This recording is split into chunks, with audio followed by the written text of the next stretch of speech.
Olá pessoal, tudo bem? Vamos dar continuidade aqui às nossas aulas de história do primeiro ano, continuando o capítulo sobre a Idade Média, né? A gente parou aqui no finalzinho da página 199, tá? A gente vai continuar daqui. Lembrando que na aula passada a gente viu, né, o início desse período chamado de Idade Média que aconteceu na Europa. A gente pode dizer que ele se inicia após o fim do Império Romano, né, com as últimas invasões dos povos bárbaros, povos que viviam no entorno do Império Romano e conseguiram adentrar ali aquela região, né, e deram um golpe final numa estrutura que já estava em crise do Império Romano, tá? E aí acabam com aquele poder centralizado que existia naquele local, o que vai dar origem, né, a uma fragmentação política, ou seja, ao invés de um grande império governado por um imperador, em várias regiões ali da Europa vão surgir pequenos reinos, pequenos locais em que um senhor feudal poderoso vai mandar naquela região, tá? Só que entre esse período aqui também houve tentativas de se formar um novo Império Romano, né? Que foram principalmente aqui no Reino Franco, em que primeiro com a dinastia Merovingia e depois principalmente com a dinastia Carolíngia, que era governada por Carlos Magno, e ele vai tentar recriar o império. A gente dá para ver aqui que o território que ele conseguiu unificar foi um território bem grande, né? Deu para unificar um território já para se formar um novo império que durou um certo tempo, mas depois também acabou caindo nesse período, né, a prática mais comum era a fragmentação política. Vários locais com um nobre poderoso ali mandando naquele local. Você não vai ter mais imperadores mandando em grandes regiões, tá?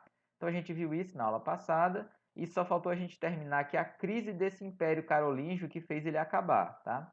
Vamos ler aqui para a gente entender o que aconteceu. Com a morte de Carlos Magno em 814, seu filho e herdeiro, Luís o Piedoso, teve muitas dificuldades em governar um império tão vasto e formado por povos de origem diferentes. Além disso, os nobres estavam passando a ter cada vez mais influência, enfraquecendo o poder do rei. Depois da morte de Luís, o império foi dividido entre seus três filhos. Esse período de crise foi agravado ainda mais a partir do século X, quando o império sofreu invasões simultâneas de povos como os muçulmanos, os magíares e os vikings. Todos esses fatores resultaram na fragmentação do Império Carolígio. Aí a gente tem que ver aqui quem eram esses magíares, ó. Magia, povo originário da Ásia Ocidental que se estabeleceu na região da atual Hungria. E os vikings, né? Povo originário da região da atual Escandinávia. Então, além dessas invasões aqui desses últimos povos bárbaros, né, que fragmentou de vez esse Império Carolíngio, os filhos dele também fragmentaram, né, o império. Então, tivemos essa divisão, né? Toda divisão vai ajudar a fragmentar cada vez mais essa administração política e tiveram as invasões de povos que vinham de fora para tentar tomar aquela região, como os muçulmanos, né? Que vão dominar ali a Península Ibérica durante muito tempo e vão colocar sua influência ali naquele local, tá? A sociedade feudal, a sociedade da época do feudalismo, ela é bem marcante, né? Vamos tentar entender aqui como é que essa sociedade funcionava. Basicamente, ela tinha três ordens, né? Que eram os nobres, o clero e os trabalhadores, mas a gente vai ver direitinho como era essa divisão. Vamos ler aqui para a gente entender. Ó. Havia três ordens ou camadas na sociedade feudal: o clero, a nobreza e os camponeses. O clero era formada pelos oratores, aqueles que oram do latim, e a nobreza era composta pelos belatores, aqueles que guerreiam do latim. A ordem dos camponeses, por sua vez, era formada pelos laboratores, aqueles que trabalham, que além de realizar a maior parte dos trabalhos, ainda pagavam diversos tributos para sustentar as outras duas ordens. Então, nessa sociedade aqui, você tinha duas classes que eram super beneficiadas, que eram os membros da igreja e a nobreza, e uma que era penalizada, que tinha que trabalhar para sustentar as outras duas. Então, era uma sociedade extremamente injusta, né? Ela era hierarquizada, tinha uma ordem, né, de importância na sociedade, quem eram os mais importantes, quem eram os menos importantes, e além de tudo, os menos importantes ainda sustentavam com o trabalho e com os impostos essas outras duas classes. Vamos ver aqui nessa parte, ó, a criação das três ordens. Acompanhem comigo. A divisão da sociedade feudal em três ordens, cada qual com suas funções específicas, era justificada por um modelo ideológico criado pelos pensadores da Igreja. De acordo com esse modelo, desde que o mundo havia sido criado por Deus, foram distribuídas tarefas diferentes para cada grupo humano. Uns deviam orar pela salvação de todos, que eram os oratórios, os membros da igreja. Outros deviam lutar para proteger o povo, os belatores, que eram os nobres. Na Idade Média, esses cavaleiros aqui que lutavam nas batalhas, eles eram os nobres, tá? Os pobres não podiam ter armas. E os demais deviam trabalhar para sustentar a todos, os laboratórios. Essa ideologia legitimava a desigualdade social que havia entre as ordens, já que as diferentes condições sociais eram encaradas como desígnios divinos. Então, essa era a temática de toda a Idade Média. A igreja ela era a instituição mais poderosa desse período e era ela que tinha esse poder de ditar como a sociedade deveria funcionar, né? Porque a filosofia daquele período ela vinha toda da igreja. Então, nesse período, fica claro que a igreja era que determinava como a sociedade deveria se comportar. Então, era ela que dizia que isso aqui era uma ordem divina, essa criação dessa divisão entre clero, nobres, né, e os camponeses. Continuando, aqui a gente tem uma iluminura, né, que era um tipo de pintura feita nesse período que representava as três ordens, né? O clero, os nobres e os camponeses, tá? Continuando aqui, ó, os oratórios. A ordem dos oratórios era formada pelos membros do clero, como bispos, cardeais, padres e monges. Eles desfrutavam de grande prestígio na sociedade, pois eram considerados mediadores entre Deus e os seres humanos. O clero se dividia em dois, o alto clero e o baixo clero. Os religiosos do alto clero, em sua maioria, eram de origem nobre e possuíam grandes extensões de terra, muitas delas doadas a igrejas por nobres que buscavam a remissão de seus pecados e a salvação da sua alma após a morte. Como os membros do clero geralmente eram os únicos letrados, eles cuidavam da administração dos reinos e dos feudos. Já os membros do baixo clero, em geral, não tinham origem nobre. Eles eram os encarregados de prestar atendimento espiritual e auxílio material às pessoas pobres e necessitadas das paróquias em que atuavam. Muitos habitavam áreas rurais e viviam em condições semelhantes à dos próprios camponeses. Aqui a gente tem uma diferenciação também, que nesse período, né, havia o clero regular e o clero secular. Esse clero regular eram os monges que ficavam nos mosteiros. Então, essa galera aqui era que era da alta cúpula, né, da Igreja Católica, enquanto que os seculares eram aqueles que viviam entre o povo, tá? Ou seja, eles estavam no século, né? Viviam entre o povo, então eles tinham menos prestígio nessa sociedade aqui, ó. Aí a gente vê aqui, ó, espiritualidade, que sempre que tem uma palavra sublinhada, tem a explicação aqui, ó. Elemento humano que vivifica a fé e tornando-a parte expressiva das ações e dos pensamentos do cotidiano. E aí vamos ver quem eram os belatores, né?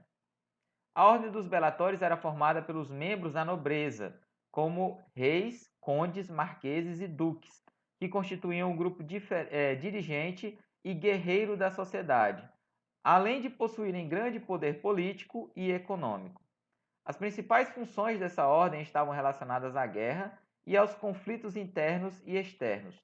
Muitas vezes, esses cavaleiros enriqueciam por meio de saques realizados em campanhas militares. Então, esses nobres, né, lembrando, essa nobreza aqui, ela é muito originária quando lá no Império Carolíngio se criou essa estrutura do rei dar cargos, né, e terras para alguns nobres poderem mandar em alguma região com a permissão do rei, do imperador, tá? Então, foram criados cargos como conde, marqueses, duques, barões, e aí esses caras vão ganhar muito poder nessa sociedade medieval e vão mandar nessas regiões, tá? E eles também eram os encarregados da guerra. Continuando, ó. Muitos belatores eram também senhores feudais, proprietários de senhorios, onde mantinham várias famílias de camponeses em regime de servidão, oferecendo-lhes pequenos lotes de terra, moradia e proteção em troca. Em troca, exigiam deles fidelidade e tributos como o trabalho em suas terras em dias determinados da semana, além de uma série de outras obrigações. Esses senhorios eram bens hereditários, por isso, quando um senhor feudal morria, as terras passavam para seu filho mais velho. Era uma estrutura muito parecida com a dos antigos reis. Quando um rei morria, ele que herdava o trono. Aqui também os bens, né, e a organização de um feudo, ela era passada de pai para filho. Então, aquelas pessoas que moravam ali naquela região, elas deviam obediência ao senhor feudal e quando ele morria, continuavam devendo obediência à família dele. Continuando, nesse período surge um laço de fidelidade entre os nobres, né, que eles vão chamar de vassalagem. E a gente tem aqui do lado a explicação do que era essa vassalagem, ó. Suceranos e vassalos. Muitos nobres estabeleciam laços de sucerania e de vassalagem entre si. O vassalo era um nobre que se vinculava a outro nobre mais poderoso, esperando receber proteção e terras. O sucerano, doador dos benefícios, contava com a fidelidade e a realização de algumas tarefas que eram obrigações de seu vassalo, principalmente ajuda militar durante as guerras. Então aqui a gente tem uma outra iluminura mostrando como era, né, essa apresentação aqui do vassalo sucerano. Basicamente era o quê? Um nobre muito poderoso, né? Ele doava terras a um nobre, cara que também era nobre, mas menos poderoso que ele, para que ele ficasse sendo o vassalo dele, tá? Então, o sucerano é o cara mais poderoso dessa relação e o vassalo é o menos poderoso. Então, o vassalo ele ganhava terras, ele vai ganhar prestígio. Em compensação, na hora de que o sucerano tivesse algum problema militar, alguma campanha militar, né, que ele fosse invadir um outro local, esse cara, por laços de fidelidade, ele era obrigado a ajudar ele na sua campanha, tá?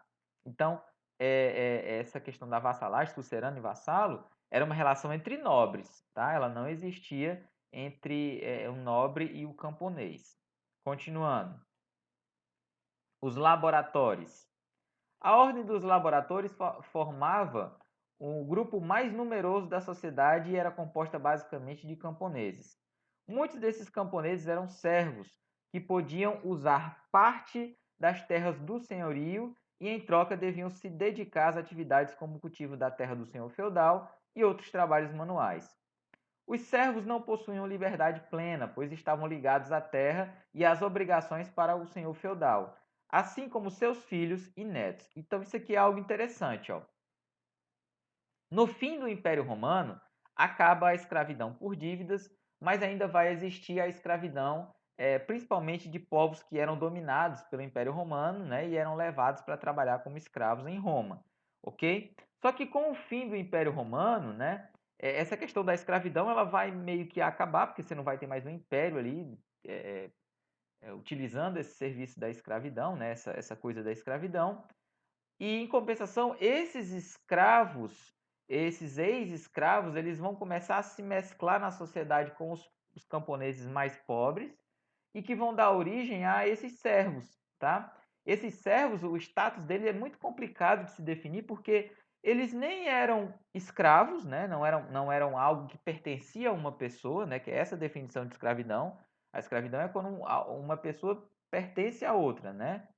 como se fosse um bem material, um animal, um móvel, alguma coisa do tipo. Aqui não vai ter isso, mas em compensação eles criaram uma jurisdição, uma legislação, em que era baseada na tradição, em que o camponês ele era ligado à terra.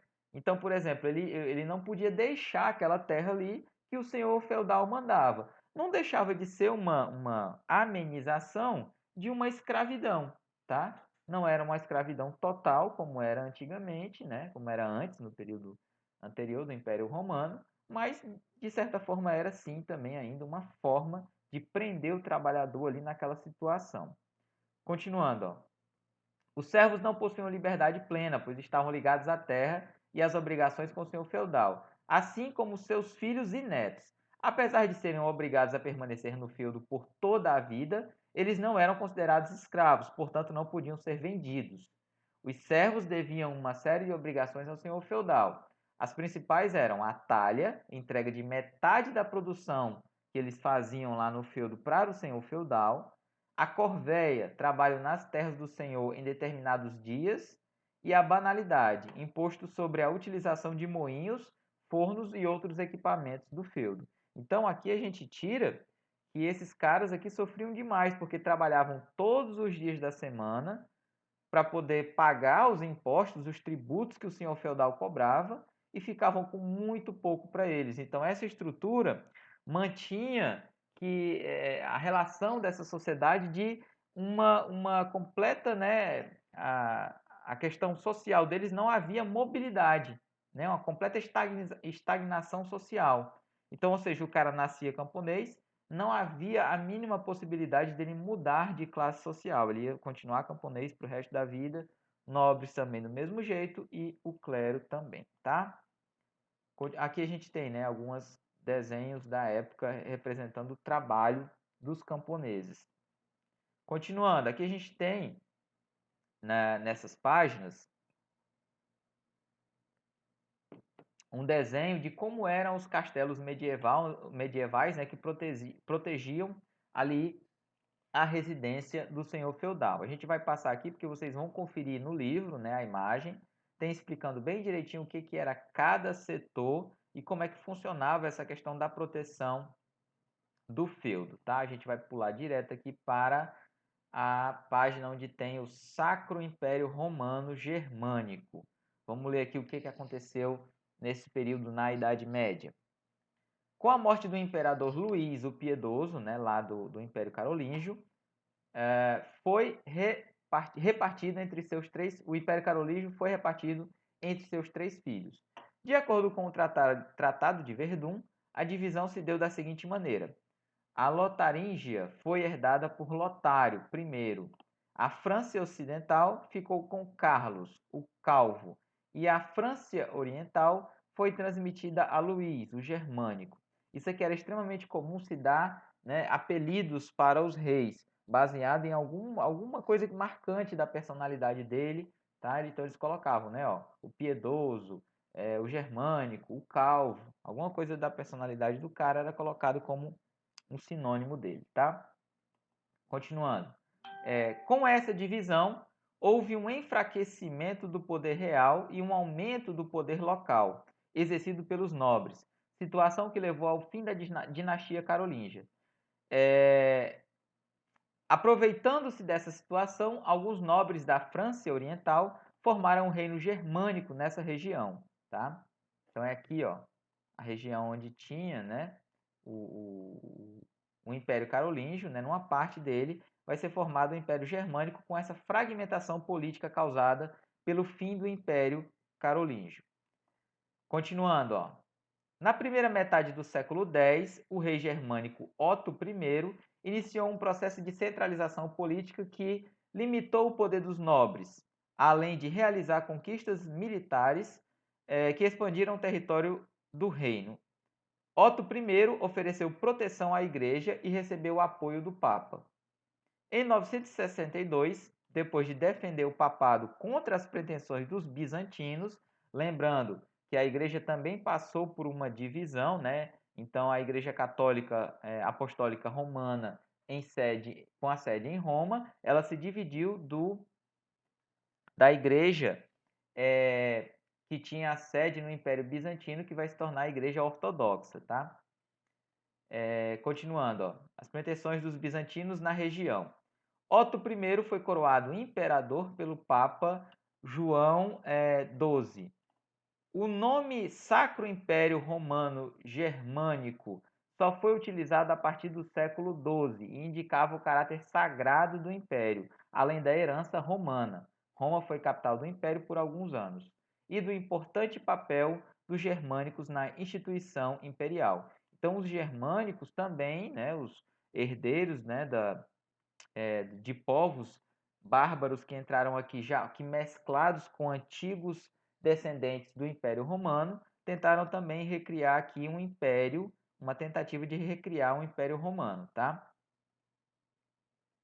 Continuando, a dinastia otoniana dos imperadores Otto I, Otto II e Otto III garantiu a estruturação desse novo império por meio de vitoriosas campanhas militares, dentro e fora de seus limites territoriais. Os imperadores das dinastias posteriores, no entanto, não conseguiram dar continuidade aos objetivos dos otonianos e, ao longo dos séculos, perderam força e autoridade política na Europa. Apesar de enfraquecido, nos últimos 2 séculos da Idade Média, o Sacro Império manteve relativa unidade em torno da figura sagrada do imperador. Isso só foi possível em razão da crença generalizada na Europa Ocidental de que o Sacro Império era o legítimo herdeiro do Império Romano. Então, mais um que tentou pegar, né, esse prestígio do antigo Império Romano para criar ali uma região de influência política, né? Primeiro foi os carolíngios, né, Império Carolíngio, e agora o Sacro Império Romano, né, germânico. Continuando. A autoridade da Igreja Católica. Acompanhem aqui comigo. Ó. Na época da formação dos reinos germânicos, a Igreja Católica precisou articular sua herança romana em suas relações com esses reinos recém-formados para garantir a sua sobrevivência. Ao final do século V, com o Papa Gelásio I, a Igreja começou a reivindicar seu papel como guia dos cristãos à salvação. Para esse Papa, só havia 2 poderes por meio do qual se poderia governar o mundo: a autoridade sagrada dos papas e o poder real.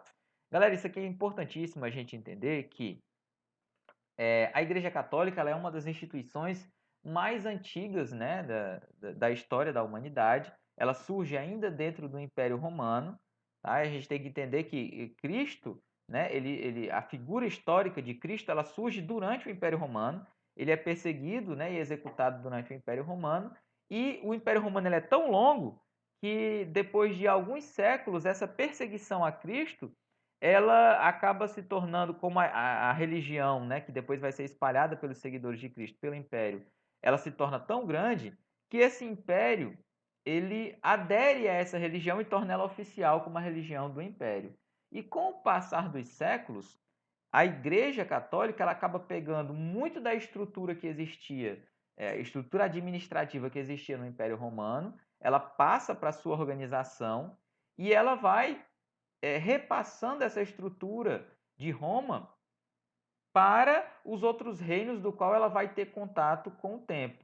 Ela vai conseguir converter muitos príncipes de povos bárbaros que vão chegar aqui nessa região da Europa, consegue converter eles ao catolicismo e com isso estender a sua influência para esses reinos e aí daí sim se tornar uma das instituições mais poderosas da Idade Média, tá? E aí ela vai muito com essa ideologia aqui, ó, que só a igreja poderia guiar os cristãos à salvação. Então, se ela consegue converter o rei, né, o imperador daquele local em cristão, né, esse reino todo ele vai se tornar um reino cristão e ele vai dizer que só o cara ali, o imperador, o rei, ele só vai ter a legitimidade, ou seja, o poder para governar, se a igreja der esse poder a ele. Tanto é por isso que eram os papas que coroavam o rei ou um imperador aqui nesse momento, tá? Então era essa influência que a Igreja Católica ela vai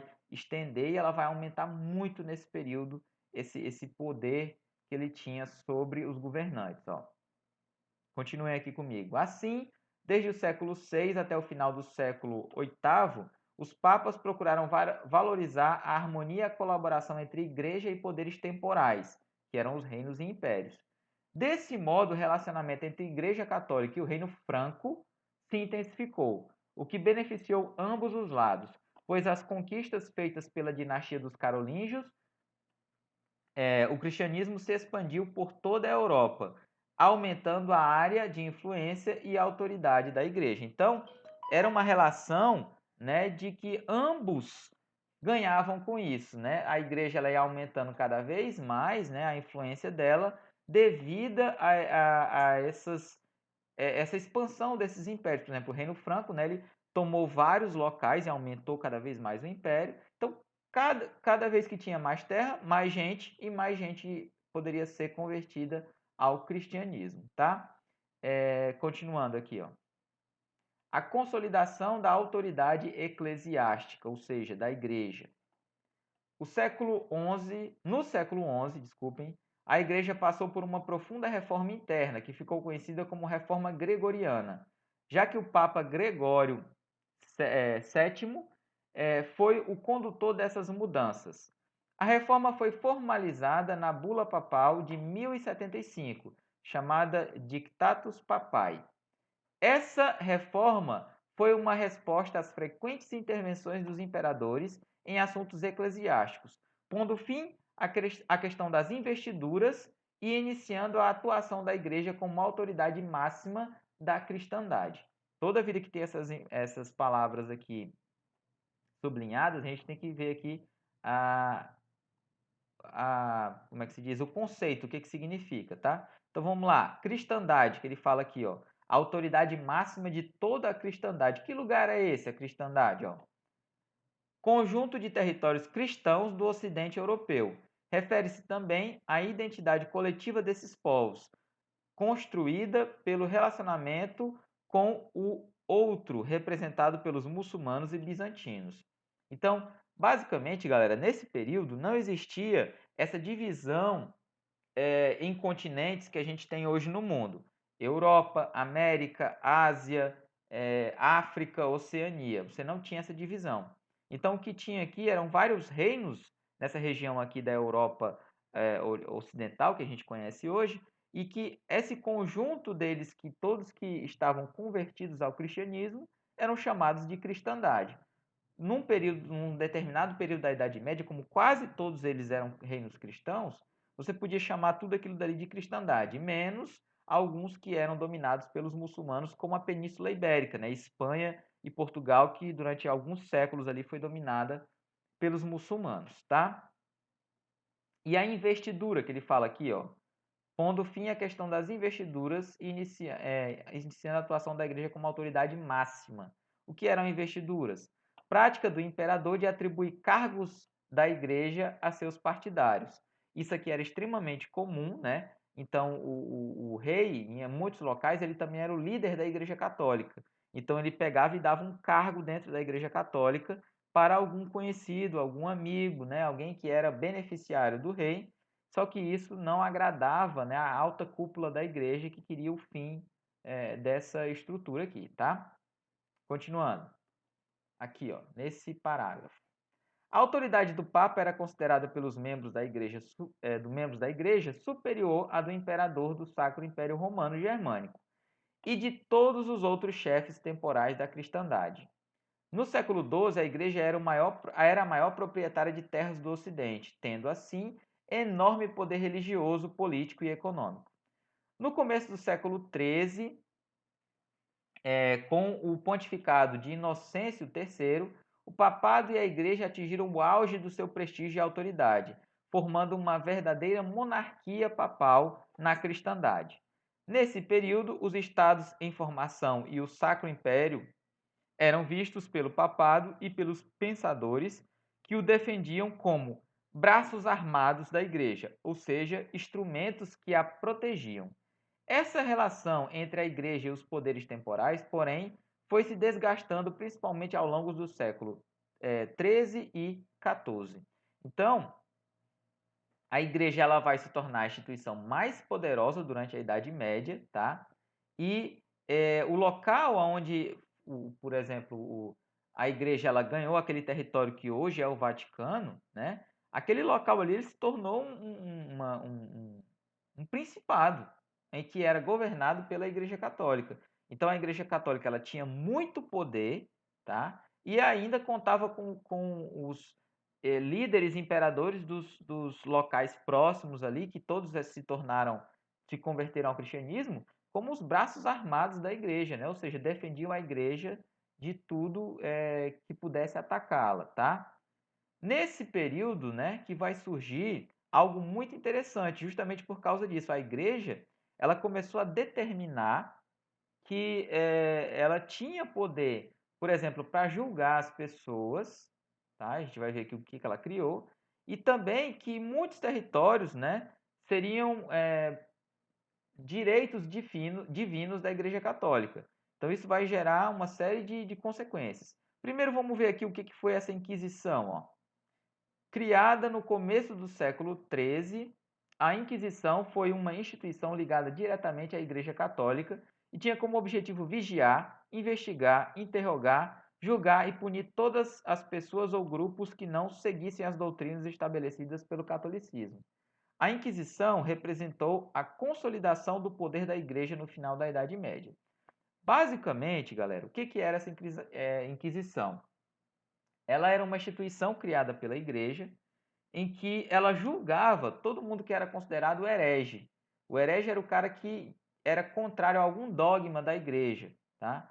Então, isso daqui, se o cara, por exemplo, proferisse alguma coisa que a igreja não gostasse, ele poderia ser julgado e dependendo do crime que ele cometeu, da heresia que ele cometeu, e se ele não demonstrasse arrependimento, ele poderia ser até queimado em praça pública, tá? A gente tem que entender que essa prática aqui foi num momento de extremo poder da Igreja Católica e de uma diferença, como é que eu posso dizer assim, da sociedade, uma diferença muito grande da sociedade daquele período para o nosso.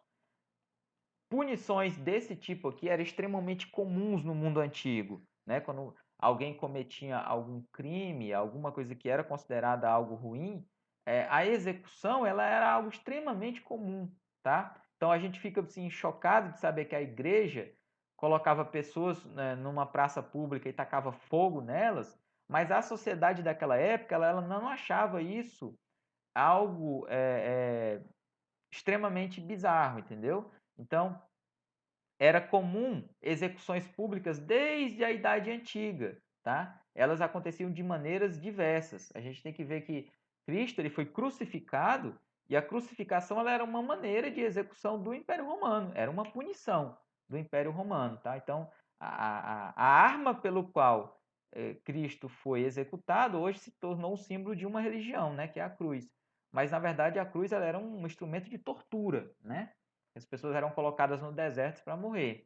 E a igreja, também com esse grande poder aqui, e tendo em vista a época em que eles estavam, também consideravam comum a questão da punição severa, que no caso chegava até a execução. Então a gente tem que entender que essa igreja aqui da Idade Média, ela vai passar por grandes reformulações durante os séculos e ela abandonou essas práticas. Então, não se dá para. É claro que a gente sabe que é a mesma instituição, é a mesma Igreja Católica, criada ainda no Império Romano, é a mesma que existe hoje em dia, mas que há séculos ela abomina essas práticas aqui, tá? Ela fazia isso porque a sociedade daquela época fazia também essas execuções, ok? Vamos lá, galera. Então, ó, a gente sabe que essa virada do século tinha acabado de acontecer aqui, né, em 1095, né, pouco tempo. E esse Papa aqui, o Urbano II, ele vai apelar para o cristianismo das pessoas, que era muito grande naquela época, principalmente dos reis, né? E vai exigir, ele vai pedir, vai praticamente exigir que Jerusalém seja reconquistada, porque era uma terra que era sagrada para os cristãos. Só que essa terra ela também era sagrada para outros povos. E nesse período aqui, Jerusalém, ela era dominada pelos muçulmanos, pelos árabes, tá? E aí a gente continua aqui, ó. Porém, além da questão de questões religiosas, outros fatores impulsionaram as cruzadas, principalmente o comércio. Havia muitos nobres que não possuíam terras, pois as heranças costumavam ser transmitidas somente aos filhos mais velhos. Muitos desses nobres sem terra acreditavam que poderiam viver aventuras e conquistar riquezas no Oriente, e por isso apoiaram as cruzadas. Os comerciantes europeus, por sua vez, apoiaram as cruzadas, pois tinham interesse em estabelecer novas relações comerciais com o Oriente.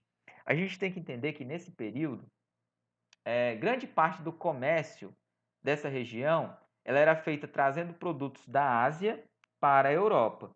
E as principais rotas de comércio, que eram pelo mar Mediterrâneo, elas eram dominadas pelos árabes, tá? Que dominavam aquela região ali. Então, essa cruzada ela tinha um interesse religioso da igreja, mas ela também teve um interesse comercial, principalmente desses nobres aqui que não eram os filhos primogênitos, primeiros filhos de cada família, porque eram esses que herdavam a riqueza do pai. Então, esses filhos primogênitos geralmente ficavam sem terras. Então, eles foram para lá com a esperança de conseguir se tornarem donos de terra naquela região, né? Conseguirem ganhar dinheiro com o comércio também. E aí você vai ter um duplo motivo para guerrear contra os árabes. Tomar aquela região por causa tomar aquela região por causa da religião, por causa da devoção do cristianismo, né, e considerar Jerusalém um local sagrado, e também pela questão do comércio, para dominar as rotas de comércio daquela região e ganhar muito dinheiro com isso. Continuando. Foram realizadas 8 cruzadas principais, além de outras expedições menores e não oficiais. A primeira cruzada, de 1096 a 1099, conquistou Jerusalém e instalou na região o reino cristão que durou até 1187. As outras cruzadas tiveram poucos resultados positivos para os cristãos, por falta de planejamento ou por desentendimento entre os seus líderes, tá? Então, basicamente aqui essas cruzadas, algumas tiveram êxito, tomaram a região, depois os árabes se organizaram, foram lá, tomaram de volta, tá? Então, aconteceram várias guerras aqui e no fim das contas os europeus acabaram muitas vezes tendo que se retirar daquela região expulsos pelos árabes, tá? Para quem quiser ver um filme que fala bem sobre esse período aqui dessas cruzadas, né, existe um filme chamado A Cruzada, tá, que conta bem essa história. Ele é fácil de encontrar na internet e dá para a gente entender como era essa relação aqui do interesse da igreja em manter o domínio sobre a região de Jerusalém. Tá? Terra Santa, né, que falou aqui, né, o que é esse conceito de Terra Santa? Terra Santa é o nome dado à região de Canaã, e mais especificadamente a cidade de Jerusalém, por sua importância para o cristianismo, judaísmo e islamismo. Então, isso é interessante sobre Jerusalém. Ela é uma terra sagrada para 3 religiões, tá?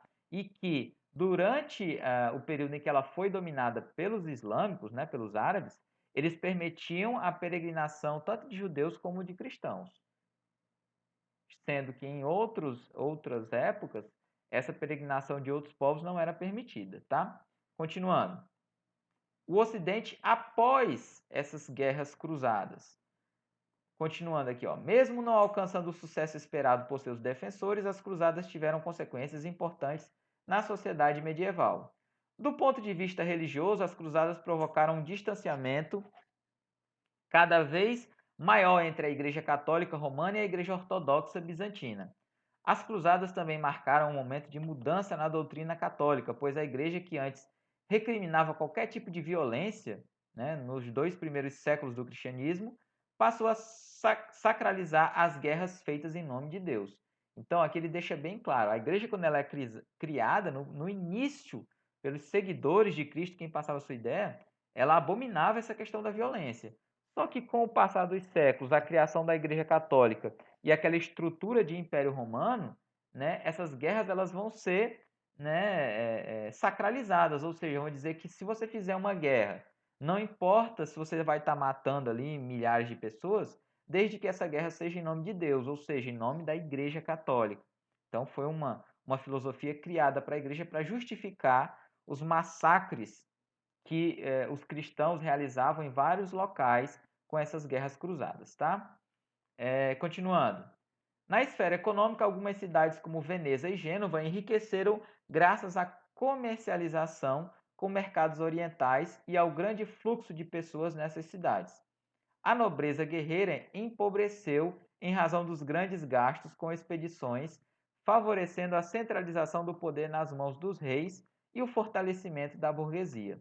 No plano cultural, o Ocidente conheceu técnicas e instrumentos de navegação, bússolas e astrolábio, que foram importantes para grandes navegações nos seus séculos posteriores, tá?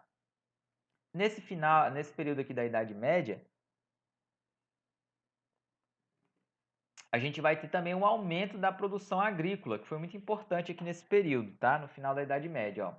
Entre os séculos 11 e 13 ocorreram transformações técnicas que aumentaram a diversificação da produção de alimentos na Europa. Vamos ver aqui as principais transformações, ó.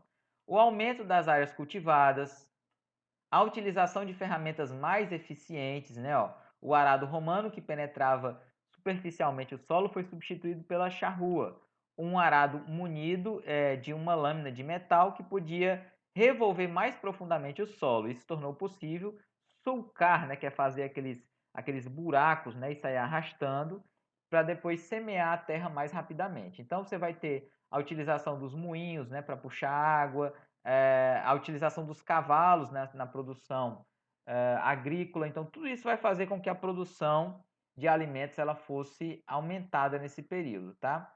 Você vai ter também um crescimento da população, ó, que justamente com a maior oferta de alimentos, né, você vai ter um aumento também da população, ó. Com a maior quantidade e variedade de alimentos, muitos europeus puderam se alimentar melhor, o que lhes possibilitou viver mais e ter mais condições de criar mais filhos. Além disso, com a diminuição das guerras, menos pessoas morreram. Por causa desses fatores, a população europeia cresceu nesse período aqui entre 1000 e 1300. Ó. A quantidade de população vai aumentar significativamente aqui nessa região que hoje é a Europa.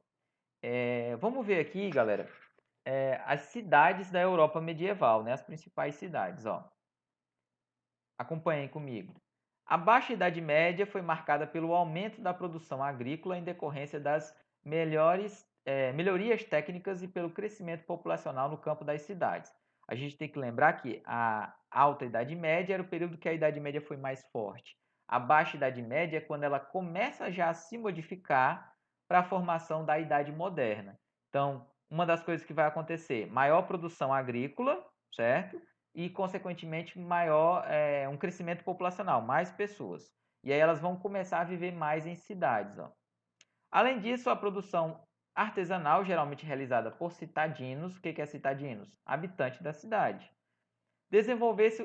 Desenvolveu-se consideravelmente com muitos artesãos trabalhando na produção de tecidos de lã, ferramentas, lojas, sapatos e objetos de madeira. Assim, tanto o aumento da produção agrícola quanto a produção artesanal possibilitaram o revigoramento das atividades comerciais. Durante a Idade Média, galera, era extremamente comum não haver essa questão comercial aqui, porque como eles ficavam nos feudos, que eram regiões mais fechadas, eles acabavam produzindo ali tudo que eles precisavam. Então, alimento e tal, e quando eles precisavam de alguma coisa diferente, eles acabavam trocando ao invés de vender. Então não tinha uma necessidade desse comércio com a utilização de moeda, tá? Mas isso aqui vai modificar no final da Idade Média. Muitas cidades medievais se desenvolveram a partir de pequenos núcleos que serviam de entrepostos comerciais ou por iniciativa de senhores feudais que, interessados em obter vantagens econômicas, permitiam a realização de atividades comerciais em seus feudos, desde que recebessem impostos. Essas cidades eram cercadas por altas muralhas, que serviam para a defesa militar e para impedir a entrada desordenada de pessoas. Então, no final da Idade Média, algumas dessas grandes cidades elas vão abrir para o comércio e vão se tornar cidades que tinham feiras muito grandes, tá? Por causa da segurança proporcionada pelas muralhas, as trocas comerciais regionais passaram a ser realizadas no interior das cidades, em feiras e mercados. Nessas feiras, os camponeses vendiam produtos agrícolas e compravam artigos como ferramentas, tecidos e sapatos. Os artesãos, por sua vez, vendiam seus artesanatos aos camponeses e compravam matérias-primas e gêneros alimentícios produzidos no campo. Além das feiras regionais, periodicamente eram realizadas feiras internacionais. Nessas ocasiões, mercadores de várias partes da Europa se encontravam para trocar seus produtos. Na cidade de Bruges, região de Flandres, atual Bélgica, por exemplo, as feiras internacionais ocorriam diversas vezes ao ano. Então aqui a gente tem uma outra iluminura mostrando essas cidades que se tornaram polos de mercado, coisa que não existia durante o início da Idade Média, mas no fim da Idade Média já estava existindo, porque elas que vão dar origem às cidades da era moderna, tá? Então, com a chegada, né, o aumento do comércio, vai aparecer na Europa uma nova classe social, que eram os caras que tratavam com o comércio, e eles vão ser chamados de burgueses. Vamos ver aqui quem eram esses burgueses, ó. Com o crescimento das cidades e do comércio internacional, os mercadores se instalaram inicialmente nos subúrbios das cidades, em bairros localizados fora das muralhas, onde comercializavam seus produtos. Conforme foram se destacando econômica e politicamente, conquistaram vários privilégios. Então, ó, você tinha as muralhas é, dos reinos, né? E fora dessas muralhas, os comerciantes começaram a se instalar ali. E essas regiões elas eram chamadas de burgos. Então, por isso que esses comerciantes começaram a ser chamados de burgueses. Ó, vamos terminar de ler aqui, ó. Primeiramente, foi promovida a ampliação da muralha ao redor de seus bairros, que foram chamados de burgos. Os mercadores que controlavam os burgos, denominados burgueses, receberam o título de cidadãos livres e conquistaram, por meio das cartas comunais, maior autonomia para comercializar seus produtos, bem como o direito de pegar em armas para defender seus interesses. Isso aqui já era uma mudança muito grande, porque durante toda a Idade Média, só quem poderia ter armas eram os nobres. Então, aqui no final da Idade Média, esses caras conseguiram tanta influência que conseguiram até o direito de poder pegar em armas para se defender. Com todos esses privilégios, eles ascenderam economicamente e passaram a criticar os privilégios feudais, além de reclamar por maior participação política. Mudou um pouco a estrutura, mas ela ainda continuava a mesma. Quem mandava nessa sociedade eram os nobres e os membros da igreja. Então esses caras eles ganharam dinheiro, ganharam autoridade, ganharam até esse direito de poder pegar em armas, mas quem tinha o poder político nesse período, aqui nessa região, eram os nobres e os membros da igreja. Tá? Então aqui a gente tem mais uma iluminura mostrando como era, né, a proteção dessas cidades comerciais, né, ó, o muro e as construções, né, lá dentro. E nesse período também, quem ganha muito poder são os banqueiros, porque com a ativação comercial surgem os bancos, tá? E esses caras vão ganhar muito dinheiro. Vamos ver aqui, ó. Nas feiras e mercados medievais, os burgueses de diversas regiões da Europa se encontravam para negociar seus produtos, como os tecidos e lãs ingleses, vinho e azeite portugueses, especiarias e sedas orientais, prata espanhola, entre outros. Contudo, eles se deparavam com um problema. Como determinar o valor de troca dos produtos se suas moedas eram diferentes?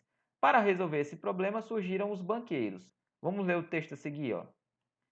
Era interesse dos comerciantes enfrentar a diversidade de moedas, facilitando sua uniformização e, portanto, os negócios entre pessoas de diferentes regiões.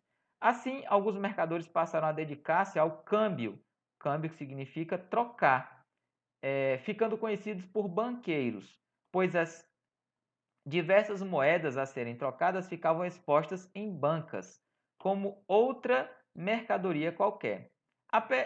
Apenas num segundo momento, possivelmente no século XII, em Gênova, os banqueiros ampliaram seu leque de atuação, aceitando depósitos reembolsáveis a qualquer momento, fazendo empréstimos transferindo valores de clientes de uma cidade para outra, ponto. Para atrair capitais, pagavam juros sobre os depósitos. Então, basicamente, os bancos eles vão surgir pela necessidade que, por exemplo, um cara da região da Itália, né, do antigo Império Romano, ia fazer negócios na Ásia. Então, as moedas eram diferentes, então eles precisavam, né? E mesmo ali dentro da Europa, como eram vários locais diferentes, as moedas eram diferentes. Então esses caras faziam essas trocas, né? E depois vão ampliar esse serviço. Continuando aqui a gente tem uma imagem, né, de um banqueiro com as moedas aqui, as diferentes moedas. E aqui a gente tem aqui explicando o que era a usura. Ó. A igreja condenava a usura, isto é, o empréstimo a juros, praticados pelos banqueiros. Para os líderes da igreja, emprestar dinheiro a juros significava vender o tempo. Esses religiosos acreditavam que o tempo pertencia a Deus e por isso não podia ser vendido. Era uma das grandes críticas que a igreja fazia ao trabalho dos banqueiros, era que eles começaram a emprestar dinheiro a juros, né? Isso era chamado de usura. Que é o quê? Eu te empresto 10 reais, você me paga daqui a um mês, mas em vez de pagar 10, você vai pagar 12. O que eu estou fazendo com isso? Eu estou te cobrando juros pelo tempo que você ficou com os meus 10 reais. Estou te cobrando 2 reais a mais, tá? E muitas pessoas recorriam a esse tipo de empréstimo aqui. Só que a igreja condenava isso porque dizia que esse tipo de trabalho aqui, ele na verdade, isso não tinha nenhum tipo de trabalho. Você dava um dinheiro e com o tempo esse dinheiro se transformava em mais dinheiro.